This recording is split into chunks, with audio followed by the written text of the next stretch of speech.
The wedding day had finally arrived, a day wrapped in joy, laughter, and answered prayers for Chioma and David. After 2 beautiful years of love and commitment, their long-awaited relationship had blossomed into reality as they stood before the altar to tie the knot. Chioma's heart overflowed with gratitude. David was everything she had ever asked God for: kind, generous, and deeply God-fearing. She felt doubly blessed to be welcomed into a family that truly embraced her, especially David's sisters, Linda and Sandra. Before the wedding, they had shared countless moments, laughing, cooking, and telling stories late into the night. They weren't just sisters-in-law in waiting. They had become her friends. To Chioma, life felt perfect, complete in every sense. Marriage was beautiful. David was attentive, loving, and generous. Chioma managed the home with grace and also held a respectable job as a secretary in a reputable firm. In the evenings, David would wrap his arms around her waist as they prepared dinner together, whispering, "I made the best choice, Chioma. Thank you for making me complete."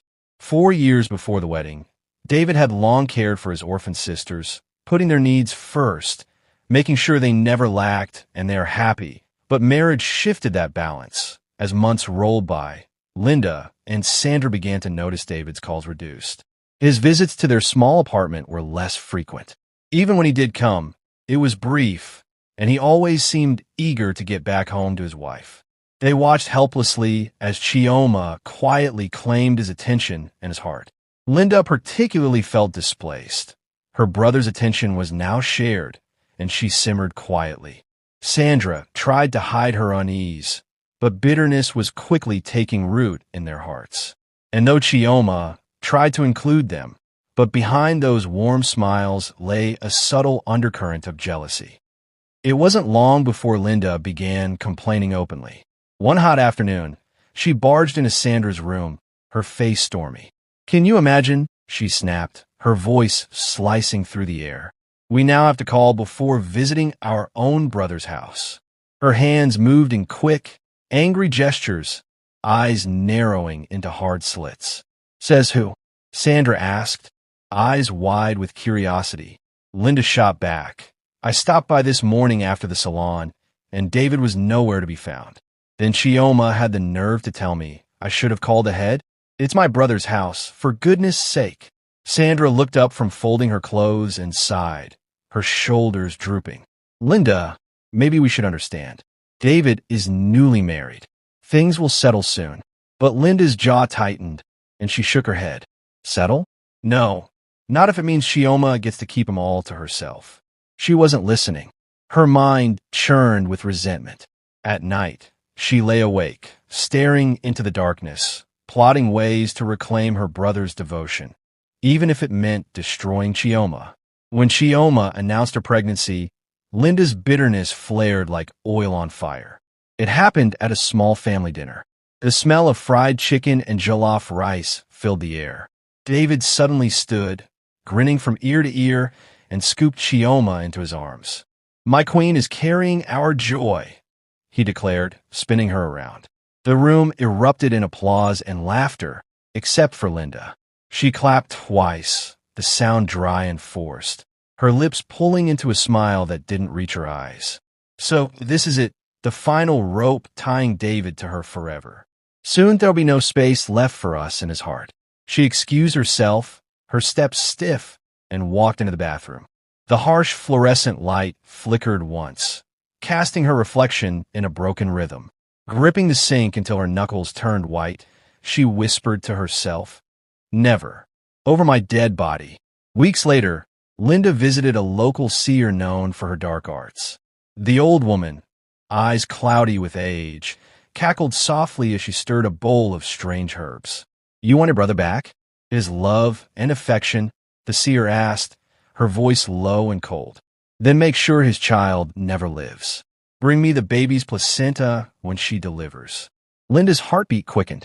For a moment, she hesitated, but the image of David doting on Chioma and ignoring them. "I'll do it," she murmured, swallowing hard. When she stepped out of the hut, the evening breeze felt unnaturally cold, like invisible hands pulling her deeper into darkness. The 9-month journey was blissful for Chioma and David. Every day was filled with excitement, preparing for the arrival of their little one. When Chioma finally gave birth to a beautiful baby girl, the joy in the room was overwhelming. "I'll handle the disposal of the placenta," Linda offered sweetly. "As our tradition dictates, I represent our parents. Isn't that right, David?" Trusting her, Chioma and David agreed. They had no idea that Linda took the placenta straight to the seer, who crushed it into a dark, foul-smelling paste. "Give this to the mother with pap," the seer instructed. "The milk will carry it to the baby. The child will die quietly. Once the baby is gone, your brother will be free again." Linda took the concoction, her fingers trembling, not from fear, but from the twisted anticipation of what she believed would be her victory. Chioma didn't hesitate when Linda brought her a steaming cup of pap, its sweet, warm aroma filling the room. "Eat, my dear," Linda urged, her tone laced with sisterly warmth. Chioma smiled faintly. She means well. I should please her without a second thought. She drank it down, never imagining the shadow hidden in the offering. Within 3 days, joy turned to horror. The baby, once full of life, began to cry in a strange, weak tone. The sound was thin, almost fading into the walls.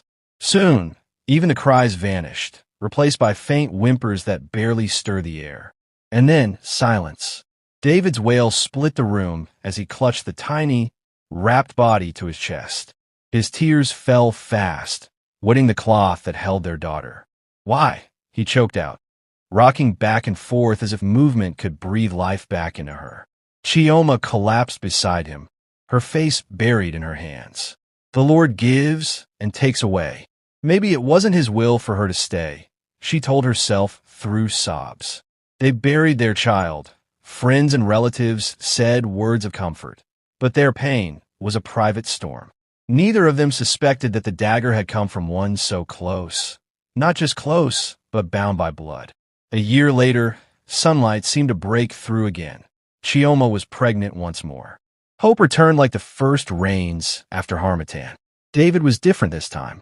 He lingered longer at home, rubbed Chioma's growing belly at every opportunity, and whispered into her skin, "Our testimony is coming. This time we'll hold our blessing."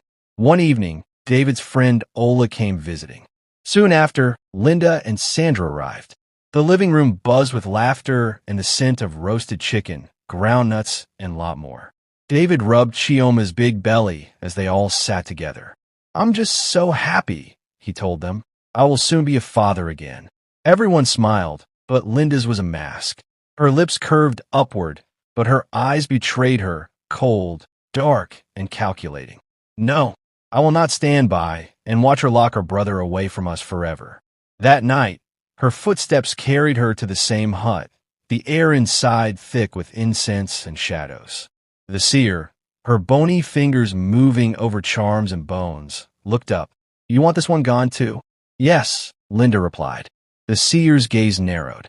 "Then you must know, the spirits may claim more than just the child this time. Are you prepared?" Linda's smile was slow, deliberate. "I'll be happy if the spirit claimed Chioma's life too." Months passed. The day came again. Chioma gave birth to another healthy baby, a boy this time. Joy filled the hospital room, spilling into the corridor like sunlight. Linda met them in the hospital 2 hours later. Her voice was syrup-sweet. "Let me take care of the placenta, David." David nodded, his eyes brimming with gratitude. "Yes, of course, my dear sister." That afternoon, Linda returned with a cup of pap. Chioma, still weak from labor, reached for it. As she lifted the cup to her lips, she noticed Linda's gaze, fixed, unblinking, too intense. "She's just excited for us," Chioma reassured herself, ignoring the tiny shiver at the back of her neck. She drank. Exactly 3 days later, the nightmare returned. The baby's cry, once strong, had weakened by dawn. By evening, his breath slipped away as if stolen by the wind. "No, no, not again." Chioma screamed, her voice cracking as she clutched the tiny form against her chest, her tears soaking his face. David fell beside her, his own cries shaking the walls. Please, not again. This time, Chioma's body began to fail too. Stomach pains twisted her from the inside. Headaches throbbed like drums behind her eyes. But the ache in her body was nothing compared to the raw, open wound in her heart. And through it all, Linda played the role of the devoted sister-in-law. Her touch was warm. Her smile was soft. But behind her eyes, a different story was unfolding. Holding Chioma tightly, bringing her food, tending her needs. When she cried and her body ached all over from different pains. Friends and neighbors came, murmuring condolences. Some whisper behind them, maybe her womb is cursed. Grief hung over the household like a heavy fog. Meals went untouched. The house stayed dim, curtains drawn against the sunlight. Months after the second loss were a quiet, heavy blur. Chioma gradually recovered from the constant pains in her body, but she moved through the house like a shadow, her laughter gone, her eyes dim. Meanwhile, life struggled to return to normal for David. He hardly spent time with Chioma anymore. After work, he often went straight to his sister's apartment, spending hours there talking, laughing, and sharing stories before finally heading home late at night. The memory of losing two babies, each just 3 days old, haunted him. He sought comfort in his sister's company, leaning on them for encouragement. Around them, he felt at ease. He even began buying them clothes, wristwatches, and taking extra care of their needs. Linda was delighted by her brother's renewed attention. To her, it was proof that her schemes were working. He's coming back to us. No woman should stand between siblings. I'll make sure I convince my brother to chase her away. That will be my next plan, she thought darkly.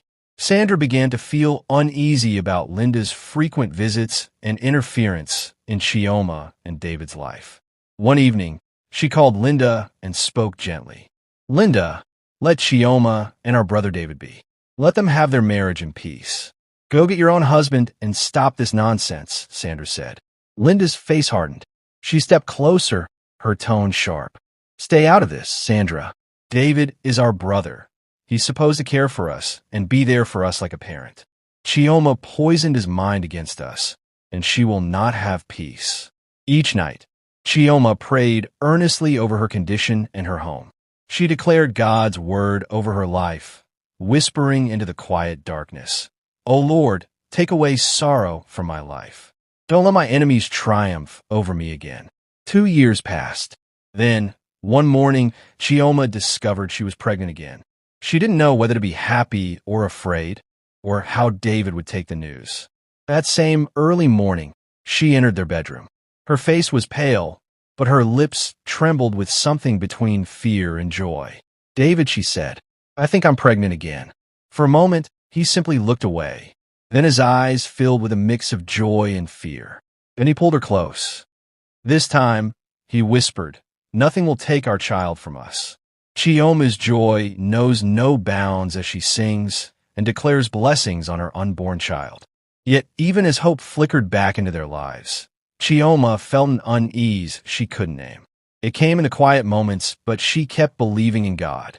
Months later, when she woke in the middle of the night to find herself clutching her belly protectively, as though guarding it from something unseen. One night, Chioma lay on the bed to rest after feeling so tired and stressed out. In her sleep, she had a strange dream. She saw a mighty hand holding back the cup of pap she was about to drink, pulling it away from her mouth. Then a thunderous voice echoed, Enough is enough. Startled, Chioma began to sweat heavily on her bed, even within the dream. She woke up in fear and quickly turned to David, narrating everything to him. David was silent for a moment, his brows furrowed in thought. Then he spoke softly. What could possibly be the meaning of this dream? Help us, O God. I won't lose you or this child. His voice was calm, yet firm with determination. From that moment, suspicion began to stir in Chioma's heart. Could there be more to her repeated struggles than she realized? With renewed seriousness, Chioma continued to pray earnestly over her pregnancy, clinging to faith in God's promises. 2 nights later, Chioma turned to David, her voice low with hesitation. Do you think maybe we should handle the placenta ourselves this time? David frowned, clearly surprised. Why? Linda has always helped us, and she's my sister." Chioma opened her mouth to explain the unease weighing on her heart, but then she saw the trust in his eyes whenever he spoke of Linda. She swallowed her words and forced a small smile. "Maybe I'm just being paranoid," she thought. The delivery day, when the baby finally arrived, the hospital room glowed with morning sunlight. A healthy cry pierced the air, the cry of a baby boy. Tears blurred David's vision as he held his son for the first time, his hands trembling. "My son, my miracle," he whispered, his voice breaking with emotion. Within an hour, Linda walked in. Her face shone with joy, though it seemed just a little too polished, like a smile that didn't quite reach her eyes. "As our tradition dictates," she said smoothly, "I will dispose of the placenta. Our parents would expect it." Chioma hesitated, her heart pounding. The silence hung heavy for a moment too long before David nodded. "Yes, let her handle it." Chioma forced a smile, but her chest tightened, a silent alarm ringing in her spirit. The placenta, wrapped in a blue polythene bag, was handed over to Linda for disposal. Later that day, Linda returned to her brother's house, carrying a steaming cup of pap. The sweet, comforting aroma filled the room, wrapping itself around Chioma like a blanket she did not ask for. "Drink, my dear," Linda said softly, her voice almost coaxing as she held the bowl out. "It will help your milk flow." Chioma took the cup, but as she lifted it, she noticed something. Linda wasn't smiling. She was watching every movement, her eyes fixed on Chioma. The hairs on Chioma's neck rose. A sudden memory flashed. The same gaze, the same pap, the same 3 days before each baby's death. Her hand trembled. "Linda, did you?" She stopped herself. Linda tilted her head. "Did I what?" Chioma forced a sip, but her mind was racing. "No, I can't accuse her without proof." That night, Chioma's friend and neighbor, Mrs. Neka, stopped by unexpectedly to see the new baby. When she spotted the half-empty cup of pap on the table, she frowned. "Who made this?" "Linda," Chioma replied, her voice low. Mrs. Neka's eyes darkened. "Be careful, my dear. Some things are not as innocent as they look." She leaned in closer. "Trust no one." Chioma's blood went cold. Over the next 2 days, Chioma pretended to drink the pap whenever Linda prepared it, but secretly poured it away. On the 3rd day, the day both her other children had died, the baby was still alive, strong, and crying lustily. Linda came in that evening, her eyes darting immediately to the baby. For a split second, something flickered across her face, confusion, then suspicion. Chioma saw it, and in that moment, she knew the look on Linda's face. Her heart pounded as a thought formed, sharp and dangerous. If my baby survives this week, David will have to believe me, and Linda's mask will finally crack. The 4th day after the birth of the baby, the morning sunlight spilled into the room, casting soft golden light over the crib where the baby lay, wriggling and cooing. Chioma barely slept, her eyes fixed on him, waiting, listening, fearing. But each breath the baby took was strong. Each cry was clear. This is the day she can't explain, Chioma thought, her pulse quickening. Linda arrived hours later, her perfume preceding her, sweet, overpowering, and cloying. She walked in smiling, a bowl in her hands. "My dear," she sang, "you didn't finish your pap yesterday. I saw the cup on the table, but I made a fresh one for you." Chioma's gaze flickered to the bowl. "You've been so helpful, Linda, but you didn't have to trouble yourself." "It's no trouble at all," Linda replied quickly, too quickly, setting the bowl on the table. Her eyes swept to the crib. "And how is my nephew today?" "Still alive," Chioma said softly, almost to herself. Linda froze for a fraction of a second. "Of course he's alive. Why wouldn't he be?" Chioma's lips curved into the faintest smile. "Why indeed?" Just then, the door creaked open and David stepped in. Behind him came Brother Edward, a church brethren. He is carrying a Bible. David smiled warmly. "Ah, Linda, you're here." Then he turned to Chioma. "I met Brother Edward outside the gate. He says he has something urgent to share with us. Throughout the night, I couldn't sleep, and I have been praying for your family. I have a burden in my heart to come and pray with your family this morning," said Brother Edward. Linda's smile faltered, her eyes darting toward Brother Edward. "Linda, what have you done to your brother's household?" asked Brother Edward. Linda stepped forward, her tone suddenly sharp. "What are you talking about, and why are you asking?" Without any answering, David's face paled. What was he talking about? Brother Edward raised his hand in prayer and prayed fervently, commanding every hidden work of darkness be exposed and destroyed in Jesus' name. When Linda finally spoke, it was through tears. "It was me. I was the one. I did it twice. And I have been trying to kill the newborn baby too." "Linda, you? You kill my babies. Why? Why? I treated you like my sister, and I trusted you," said Chioma. "I killed your children because I was afraid of losing my brother." Her voice cracked into sobs. "You took all my brother's love and care away from us." David turned slowly toward Linda. "You killed them." His voice cracked on the last word. "Is Sandra part of this?" David asked. No, Linda replied. "It's me all by myself. I was so angry."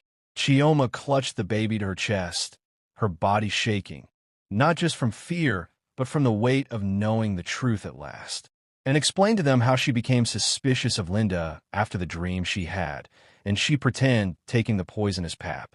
David's voice roared, Get out of my house." Linda went on her knees and begged David and Chioma to forgive her for all her evil deeds, telling them she was truly sorry. However, neither of them gave her a listening ear. But Brother Edward calmed David down and said, "If your wife had told you that she suspected your sister, you wouldn't have believed it." He then added, "God has shown us mercy by revealing the truth, so we should forgive Linda." So then David took a deep, shaking breath. "You tried to destroy us, but God preserved us. Now he exposes it not so we will hate you, but so we all learn." Chioma stepped forward slowly, her heart torn between anguish and compassion. She touched Linda's head gently. "God fought for me when I couldn't. He saved this baby because he has a purpose. I forgive you. I refuse to carry hatred." Linda collapsed into her arms, sobbing uncontrollably. Thank you. I don't deserve it. I don't." The living room filled with the tender sound of repentance and grace. From that day on, everything changed. David balanced his love wisely. He still cared for his sisters, ensuring they were never in need, but he made it clear his wife and child were his first ministry. Linda and Sandra, deeply humbled, became more devoted to God than ever. Evenings were now filled with genuine laughter. Chioma would watch Linda hold her little boy as she whispered blessings over the child she once sought to destroy. David stood by the door watching them. "I learned my lesson too. Love is about balance. My family will always be important, but nothing should ever come between my wife, my children, my sisters, and I." God set it in order. Linda said tearfully, "And I learned that jealousy destroys. Now I want to build, not break." Grace had truly rewritten their story. Thanks for watching. Like this video if it blessed you. Comment below with your biggest takeaway. Subscribe for more inspiring stories. Share this video to spread hope and remind others that God is still in control.